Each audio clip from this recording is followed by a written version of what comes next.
रघुनाथाय नाथाय सीताय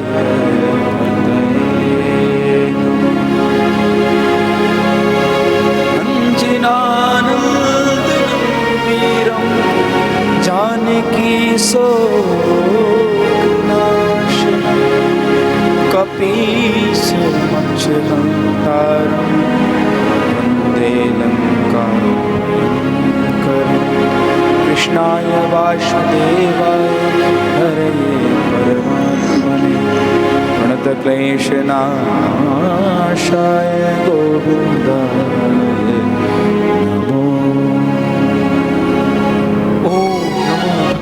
वासुदेवाय।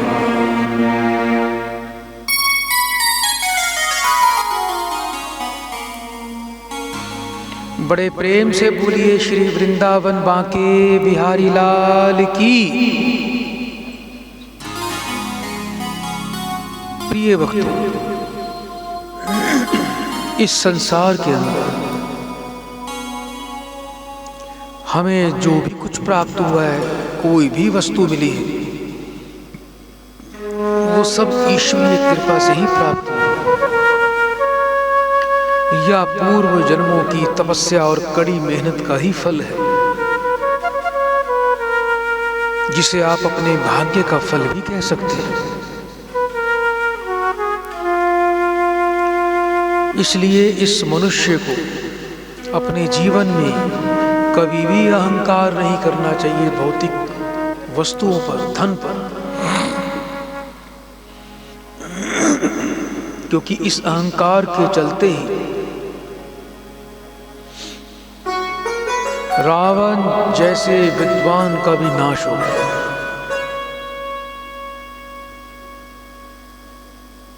और इसी विषय पर आज की कथा है। एक समय की बात है, गौतम बुद्ध जी कहीं भ्रमण के लिए जा रहे थे। वो अपना रास्ता भटक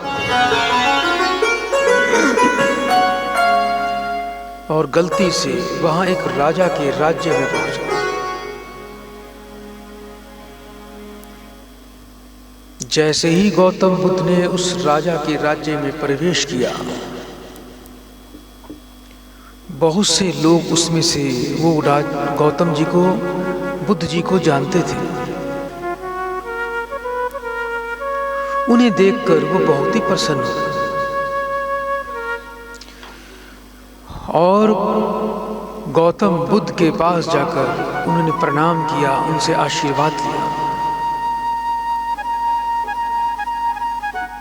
वहां पर धीरे धीरे बात फैल गई और बहुत ही भारी भीड़ वहां जमा हो गई। हजारों लोग उनकी सेवा में लग गए और सभी ने आग्रह करके उस राज्य में ही गौतम जी को रोक लिया। गौतम बुद्ध के राज्य में उपस्थित होने की खबर पूरे ही राज्य में फैल गई। हर कोई उनके दर्शन के लिए पहुंचने लगा। कुछ समय के पश्चात राजा के मंत्री ने राजा को नगर में गौतम बुद्ध की उपस्थिति की जानकारी दी और कहा कि हे महाराज, गौतम बुद्ध जी हमारे नगर में ही हैं। हर कोई उनकी सेवा में लगा है। हमें भी एक बार गौतम बुद्ध जी के पास जाना चाहिए, उनके दर्शन करने चाहिए, उनसे मिलना चाहिए, उनसे आशीर्वाद लेना चाहिए। इसके बाद ना जाने कब ऐसा अवसर आएगा।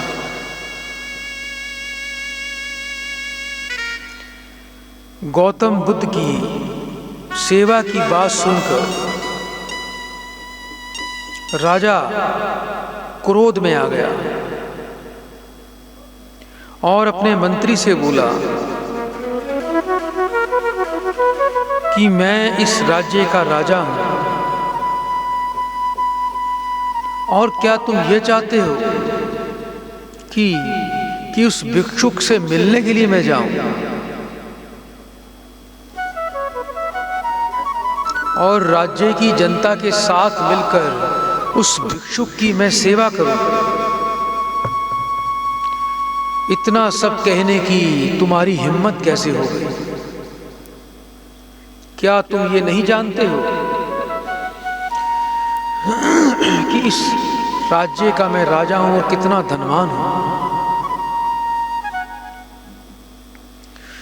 राजा के अहंकारी वचन सुनकर मंत्री बोला कि हे महाराज, मुझे क्षमा कर दें, मैं अब आपके लिए काम नहीं कर पाऊंगा। मैं अपने इस मंत्री पद से भी इस्तीफा देता हूं। अब मंत्री की बात को सुनकर राजा कहता है, क्या तुम जानते हो कि तुम क्या कह रहे हो? मंत्री बोला कि महाराज, मुझे क्षमा कर दें, मैं आप जैसे छोटे इंसान के लिए काम नहीं कर सकता।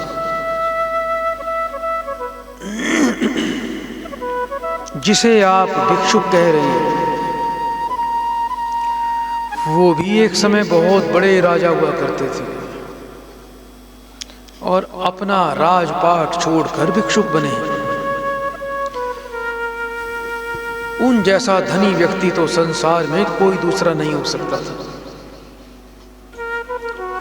आप इस समय बेशक ही राजा हैं, लेकिन आपके अंदर अहंकार उत्पन्न हो चुका है और अहंकारी के साथ मैं कार्य नहीं कर सकता।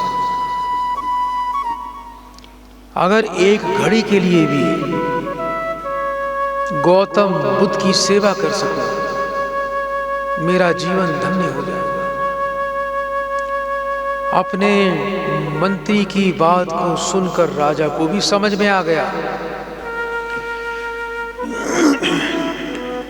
कि वो राजाओं का राजा गौतम बुद्ध, जो राजा होते हुए भिक्षुक बन गया हो, वो कोई साधारण व्यक्ति नहीं हो सकता। उसने अपने मंत्री से क्षमा मांगी और अपने मंत्री के साथ उसी वक्त वहां से चल पड़ा और गौतम बुद्ध की सेवा में उपस्थित हो गया। राजा ने उनसे क्षमा मांगी और उपहार स्वरूप बोला कि हे बुद्ध महात्मा,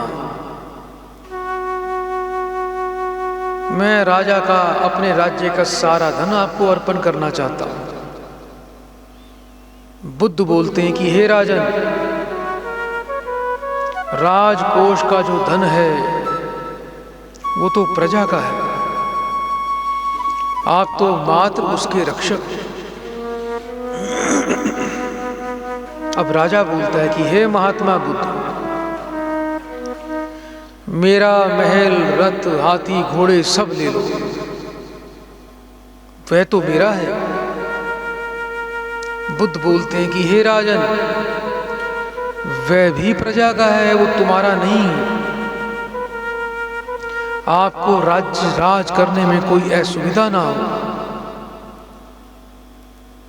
वो सब इसीलिए आपकी सुविधा के लिए, अन्यथा उस पर कोई हक नहीं आपका।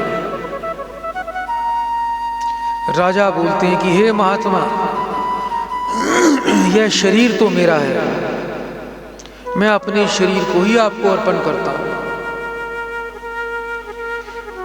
तब बुद्ध जी बोले कि हे राजन,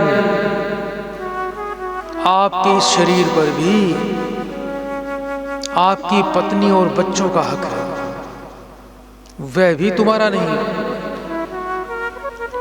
अगर आप मुझे कुछ देना ही चाहते हो,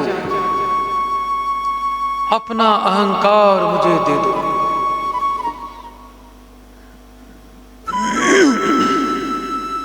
इतना सुनते ही राजा की आंखों में आंसू आ गए, वो उनके चरणों में गिर गया और बारंबार उन्हें प्रणाम करने लगा कि आप महान हो, मैं आपको कोटि नमन करता हूं। इसलिए हे प्रिय भक्तों, इस व्यक्ति के पास, इस संसार में इंसान के पास अधिक धन आ जाने से वह अहंकारी बन जाता है और अपने अहंकार के चलते वह गलत और सही चीजों का भेद भी नहीं समझ पाता। इसीलिए कभी भी अपने धन, संपत्ति, वाहन, गाड़ी, घोड़ा, भवन को लेकर कभी भी अहंकार ना करें। ये इसमें कुछ भी नहीं है आपका, क्योंकि अहंकारी व्यक्ति का कोई भी मान सम्मान नहीं होता, ना ही समाज में उसको प्रतिष्ठा मिलती है। धन की छोड़ो, ये शरीर पर भी कभी मान मत करना कि परमात्मा ने आपको सुंदर शरीर दिया है, ये भी कुछ दिनों में राख बन जाएगा। और कभी भी अपने अंदर अहंकार को उत्पन्न ना होने दो। दया, धर्म, परोपकार को कभी ना छोड़ो। यही आपकी नींव है जो लोक परलोक में आपकी रक्षा करेगी। बड़े प्रेम से बोलिए श्री वृंदावन बांके बिहारी लाल की जय। जय श्री राधे राधे, जय जय श्री राधे, राधे श्याम, जय जय श्री राधे। राधे